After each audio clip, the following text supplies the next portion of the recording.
지금 우리는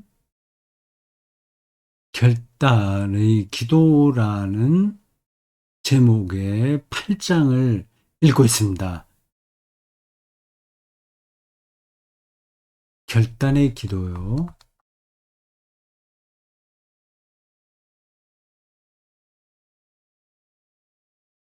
오늘 49강입니다. 유혹 앞에서 우리가 드려야 될 기도에 대한 이야기입니다. 라의 책을 읽다 보면 정말 방대한 그 지식이 포함됐다는 것을 느껴요. 단순히 지식 자랑이 아니라 하나님과 그 하나님의 통치를 사람들이 이해하고 설득당할 수 있도록 하는 도구로서의 역할이죠. 반드시 필요합니다. 그리스도교 복음을 그냥 믿어라 이렇게 외칠 수는 없는 거잖아요. 알아듣게 말을 해야 되죠. 알아들게 하려면 그 사람들이 알고 있는 세상 지식을 통해야 되지 않겠습니까? 그게 변증 설교입니다. 설교는 늘 선포이면서 변증입니다. 캐리구마를 선포하면서 동시에 그것의 보편적 타당성이 전달되도록 변증하는 겁니다. 오늘 설교도 똑같이 그래야 되겠죠. 선포와 변증. 칼 라너의 글을 읽다 보면 변증의 성격이 아주 강하다는 걸 알 수 있어요. 그리스도인이 아니라고 하더라도 그의 글을 읽다 보면 그렇구나 고개가 끄덕이잖아요. 여기에는 철학, 인문학은 물론이고 앞에서 한번 우리가 짚었듯이 양자역학까지 나와요. 총체적 인간 지식이 그의 글에서 이제 현란하고 그리고 중심을 바르게 잡고 전개되고 있습니다. 전개된다기보다도 그 방식을 통해서 하나님과 그의 통치가 변증되고 있습니다. 유혹 문제를 다루면서도 얼마나 많은 이야기가 여기 나오는지 모르겠어요. 고개가 다 끄덕여집니다. 오늘 49강이에요.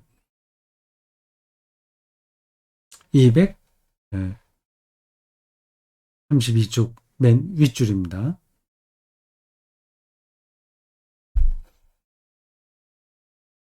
요 앞단목에서 한 이야기가 어떤지 전달됐죠? 자기의 도덕적 능력이나 근거로 이 유혹을 극복할 수 없기에 하나님께로 가야만 한다고 하는 말입니다. 인간은 그리스도 십자가의 죽음의 힘의 은총을 통해서만 십자가 죽음의 힘의 은총을 통해서만 십자가는 힘이 아니라 오히려 실패죠. 십자가를 보고서 능력이라고 얘기하는 사람이 그 당시에는 없었습니다. 하나님으로부터 버림받음이라고 생각했죠. 근데 우리는 역설적으로 그 인간이 볼 때 부끄러움과 수치였던 예수 그리스도의 십자가 죽음이야말로 구원의 능력이라고 믿게 되었습니다. 그 은총을 통해서만 삶에 대한 강구를 포기하는 죽음 속에서 정의의 삶, 진리의 삶, 하나님의 삶을 선택할 수 있는 용기를 얻을 수 있기 때문에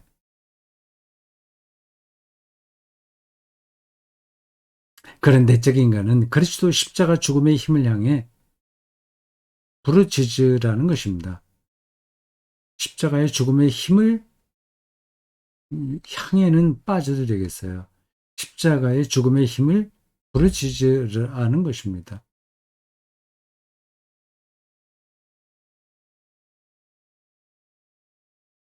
이러한 설명들이 그리스도교 신앙에서 당위이기는 하지만 현실에서는 우리가 감당하기 힘든 거다는 생각도 들어요. 다른 길이 없습니다. 우리가 신앙적으로 성숙해져야 됩니다. 테니스 배우는 것도 마찬가지거든요.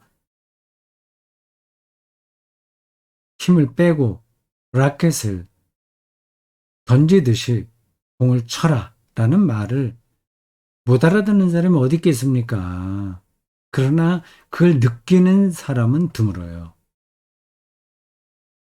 그래서 테니스 배우기 힘듭니다. 물론 테니스만 그런 건 아니죠. 모든 운동은 비슷해요.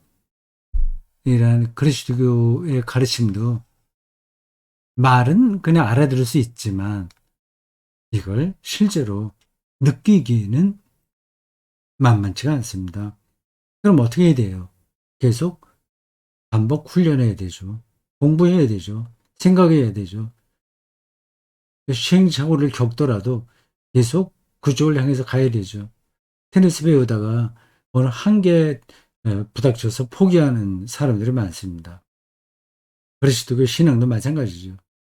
그래서 이러한 세계로 들어가지는 않고 그냥 교회 생활을 세련되게 하는 것, 재미있게 하는 것, 그런 정도로 머무는 경우가 대부분입니다.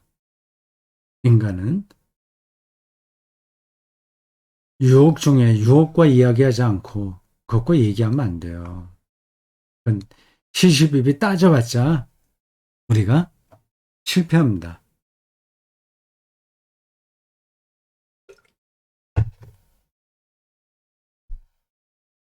하나님과 이야기하라는 것입니다.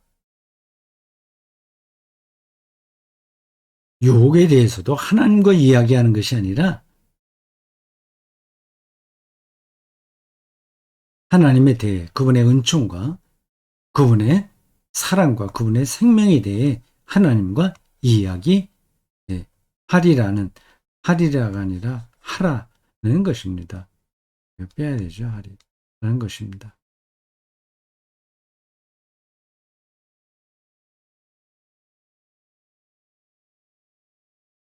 뭐 하리라 부르리라 뭐 같은 얘기죠. 지금 에, 내면의 자기와 외면의 자기 그 차이를 구분하는 겁니다. 이 내적인 인간은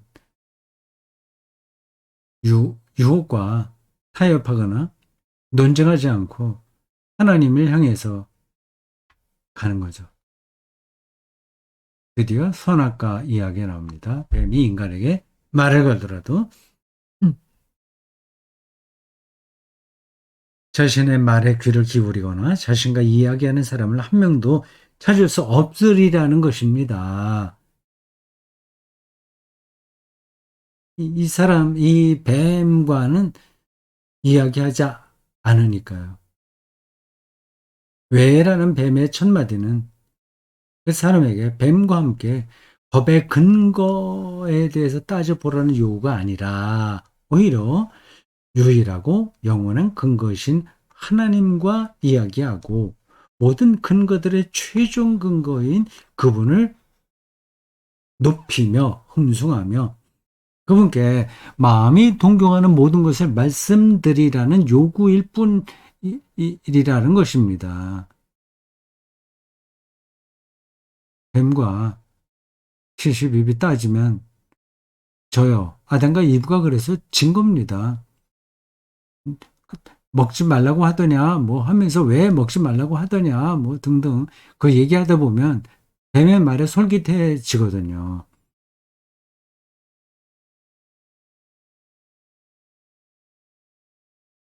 기도하는 사람만이 유혹을 이겨내는데 그것은 기도를 통해서만 인간이 다시 밑으로 내려가지 않았네요. 기도하는 사람만이 유혹을 이겨내는데 그것은 기도를 통해서만 인간이 다시 하나님 자녀의 거룩한 무시 속에서 죄의 구애를 내치고 죄를 경멸하는 사람이 되기 때문입니다. 표현이 좀 그렇네요. 하나님 자녀의 거룩한 무시는 보지 않는다는 거잖아요. 뱀을 안 본다는 거예요. 뱀과 시시비비 따지는 일을 아예 하지 않겠다는 겁니다. 무슨 말인지 아시겠죠? 하나님 자녀의 거룩한 아, 보지 않음 속에서 죄의 구애, 뱀이 하는 일은 죄의 구애거든요. 내치고 죄를 경멸하는 사람이 되기 때문입니다.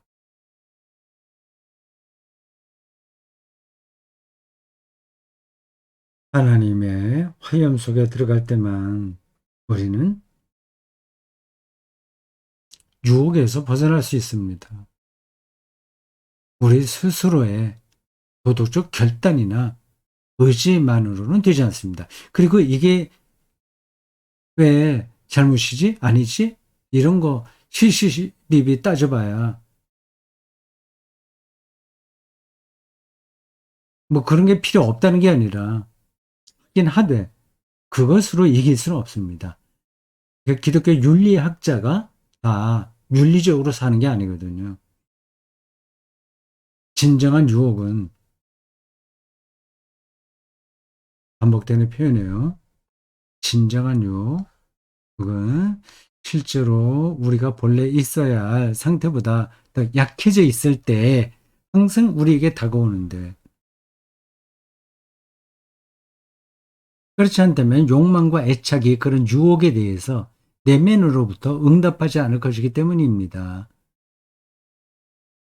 뱀의 유혹이 우리가 약해져 있을 때 오는 거죠. 하나님과의 관계가 느슨해졌을 때 그런 유혹이 옵니다. 유혹은 우리가 그런 욕망과 애착을 예, 극복할 때만 이겨낼 수 있습니다. 그런데 그것은 인간이 마음속에서 하나님을 향한 욕망, 하나님을 향한 애착을 가질 때 이루어집니다. 그리고 그것이 바로 기도입니다. 이건 외워둬야 될 문장입니다. 하나님을 향한 욕망, 하나님을 향한 애착, 이것이 바로 기도라는 겁니다.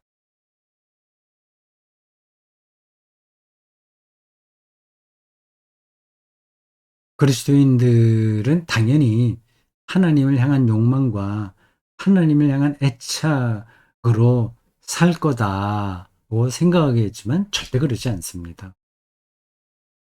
하나님이라는 명분만 내세워 놓고 결국은 자기예요, 자기. 자기. 자기에 대한 욕망, 자기에 대한 애착이 강합니다. 이걸 극복하는 건 거의 불가능해요. 이게 서로 긴장 관계에 있습니다. 하나님을 향한 욕망과 애착이 있어야만 자기에 대한 욕망과 애착이 줄어들고요. 자기에 대한 욕망과 애착이 줄어들어야만 하나님을 향한 욕망과 애착이 풍성해지는 겁니다. 어떤 게 먼저인지는 모르겠지만 은총론에 근거하면 은총, 하나님을 사랑하도록 우리에게 하나님께서 어, 하나님이 우리를 이끌어 주시는 게 먼저겠죠. 그 줄탁동기라는 말처럼 어미가 알을 쪼아주는 게 먼저냐, 아니면 알 속에 있는 새끼가 알을 쪼고 나오는 게 먼저냐, 이게 동시에 이루어진다는 거 아니에요. 그러니 유혹 가운데 항상 기도하십시오. 기도하는 법을 배우십시오. 유혹당할 때 자신에게 나는 할 수 없어 하지 말하지 말고 하나님께 당신은 하실 수 있습니다 하고 말하십시오. 자기 자신에게 자신이 포기해야 하는 그것 없이는 나는 존재할 수도 살 수도 없어 하고 말하지 말고 하나님께 오직 저는 당신 없이는 존재할 수 없습니다 하고 말하십시오. 이게 뭐 말한다고 되는 건 아닌데 그래도 그런 말이라도 해야 되죠. 큰 소리로 계속 반복해서 말하고 인내심을 가지고 끈질기게 말하십시오. 포기하는 마음으로 당신은 제 내면의 인간의 죽음이십니다 하고 말하지 말고 오히려 그분께 당신은 죽는 가운데서만 살기 시작하는 참된 참된 삶의 시작이십니다 하고 말하십시오. 당신은 제 내면의 인간의 죽음이십니다. 이게 내면의 인간이 죽는 게 아니거든요. 참된 삶의 시작입니다. 유혹이 빛의 천사로 변장하여 나타날 때 이럴 수 있다는 거예요. 유혹이 빛의 천사로 변장하여 나타날 때 그럴듯한 말을 해주는 거거든요.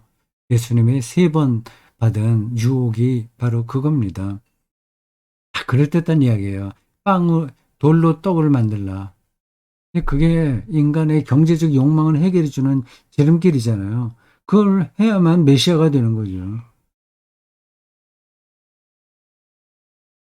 당신 자신 안에 있는 인간, 허위일 뿐인 인간이 수천 가지 이유를 대며 하나님의 엄정한 일상적인 법이 왜 우리 이 경우에 해당되지 않는지 안다고 할 때, 그리고 당신에게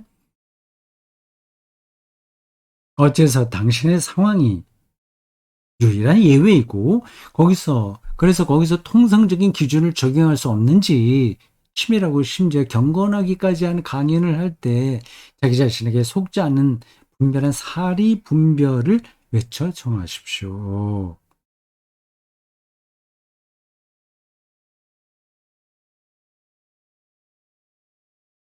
이런 표현들은 자기 제자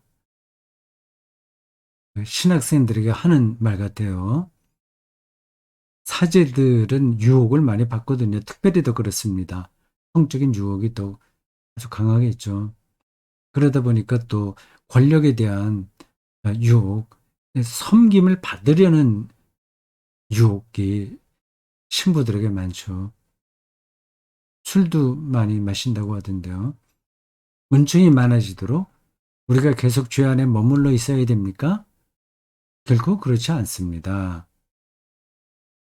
로마서 6장 1절에서 2절라고 말씀하시면서 바오로 사도가 저주한 적이 있는 죄의 신비학에 맞서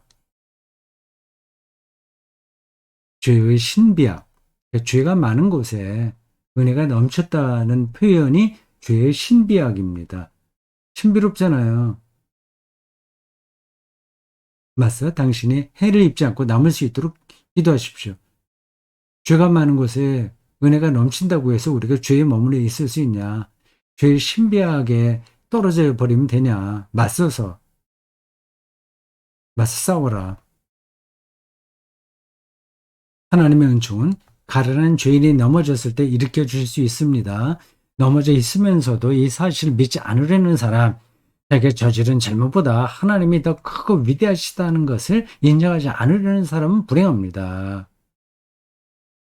하지만 정말 불행한 사람은 아직 서 있긴 하지만 자신을 다시 이렇게 세우실 기회를 하나님께 드리기 위해서 넘어지려는 사람입니다. 죄의 신비학 속으로 스스로 떨어지는 사람이 좀 불행한 사람이라는 거죠. 바울이 이야기한 바입니다. 하나님께서 그를 실제로 이렇게 세우실지 어떻게 안단 말입니까? 이 세상 삶에서도, 저 세상 삶에서도 용서받지 못하는 성령을 거스르는 죄들이 있습니다. 성령을 시험하는 거죠.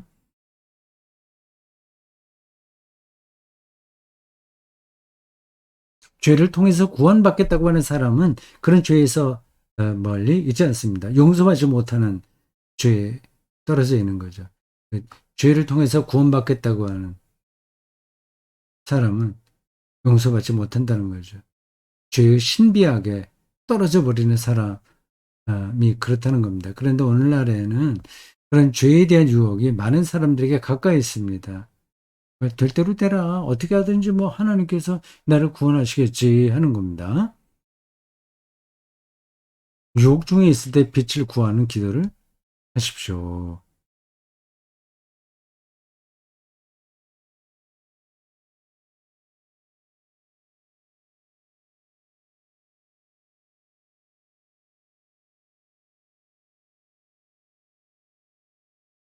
235쪽으로 갑니다.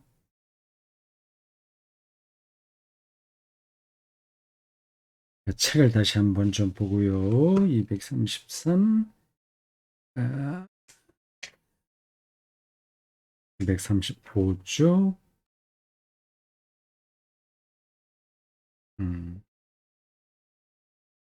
237쪽까지 해야 될 텐데,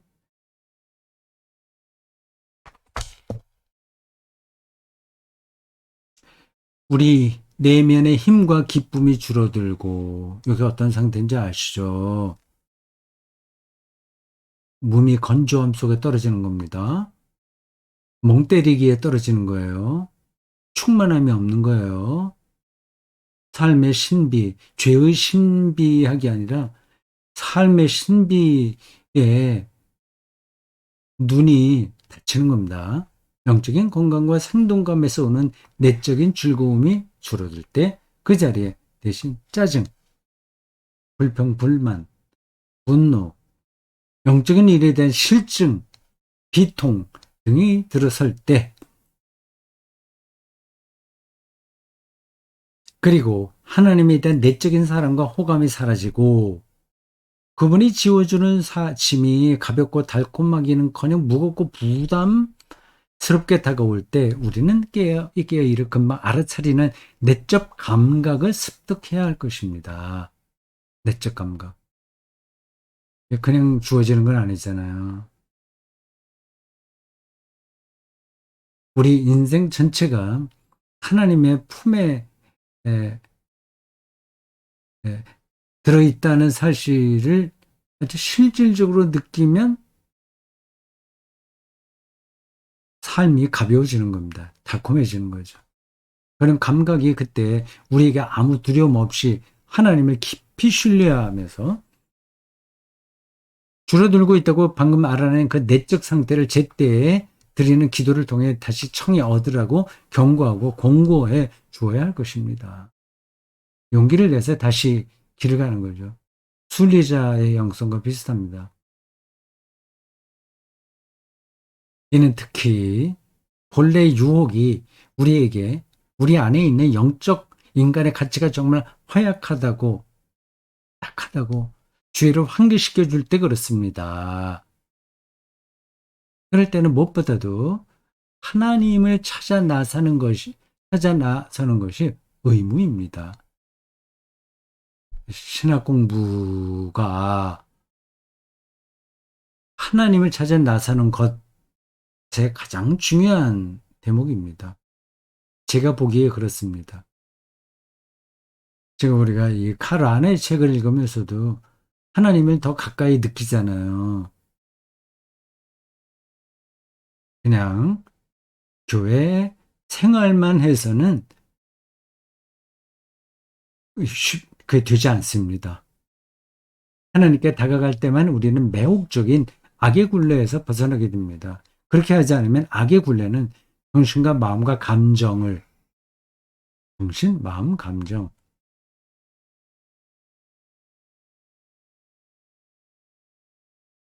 정신, spirit, 마음, heart, 감정, feeling을 서서히 하지만 두말할 나위 없이 확실하게 독설합니다. 무감각해지는 거죠. 유혹에 지겠다는 것도 아니지만 그렇다고 기도하면서 유혹을 가능하게 하는 유일한 마음 상태인 내적인 미지근함을 벗어나려 부단히 노력하는 것도 아닌 사람은 승리를 거두지 못할 것입니다.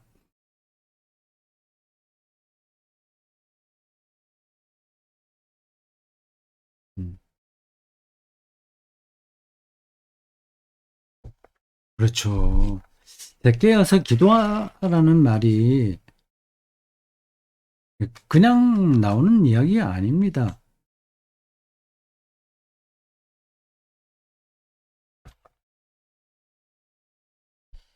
지금 라나가 말하고 있는 대목이 바로 깨어서 기도하는 겁니다.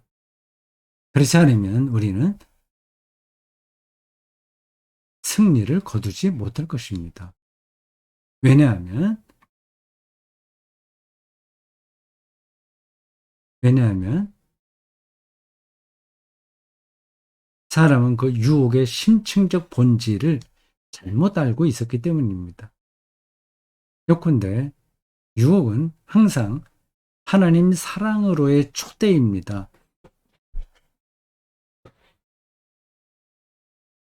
아하, 이렇게 표현할 수 있단 말이에요. 유혹은 지금 무조건 우린 나쁘다고 생각하잖아요. 물론 나쁜 거죠. 유혹에 떨어지는 건 잘못되는 거죠. 근데 유혹은 항상 하나님 사랑으로의 초대입니다. 그리고 이 초대에 응하는 것이 바로 기도입니다. 시험 받는다고 해서 기분 나쁘게 생각할 거 없어요. 그 시험에 들어서 꼼짝 못하는 게 문제겠죠. 어떤 형태의 기도라도 적어도 그렇습니다. 고집스러운 생각이나 동인들의 압박에 시달리는 사람은 흔히 유혹에서 벗어나게 해달라는 통상적인 의미의 기도를 명시적으로 바칠 줄 모르게 될 것입니다. 마음이 이제 딱딱하게 굳어지니까 그런 기도를 못 드리는 거죠. 이제 명시적으로 자기의 생각을 담아서 그리고 드러내서 아주 확실하게 줄 잘 모르게 될 것입니다. 점점 굳어지는 거죠. 그런 사람은 그와 같은 행동을 통해 내적 관심을 그런 생각이나 동인들의 엮인 그물 속으로 깊이 꼬여 들어가게 할 수 있는데 이는 결국 그 사람 자신에게 해가 됩니다.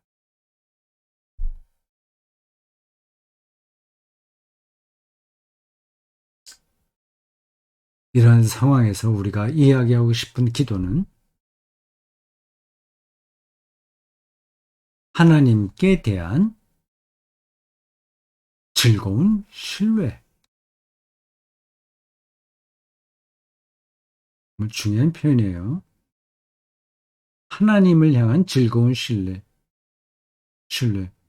걱정거리를 다 내려놓은 고요입니다. 신뢰와 고요.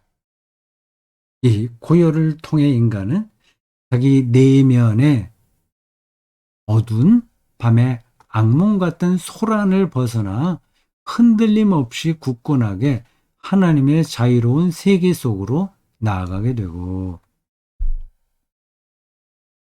그런 마음으로 자신의 일과 노동을 바라보게 되며 일상에서 벌어지는 일들이요. 하루하루의 삶 말입니다. 그거를 바라보게 되고 마음을 담아 하루하루의 일정 속으로 넘어가게 됩니다. 일상이 보석처럼 빛나게 되는 거죠. 그런데 그와 같은 영적 투쟁 전략도 실로 하나님을 향해 바라보는 것이고 기도입니다. 그래 일상 자체가 하나님을 향한 행동이고 기도예요.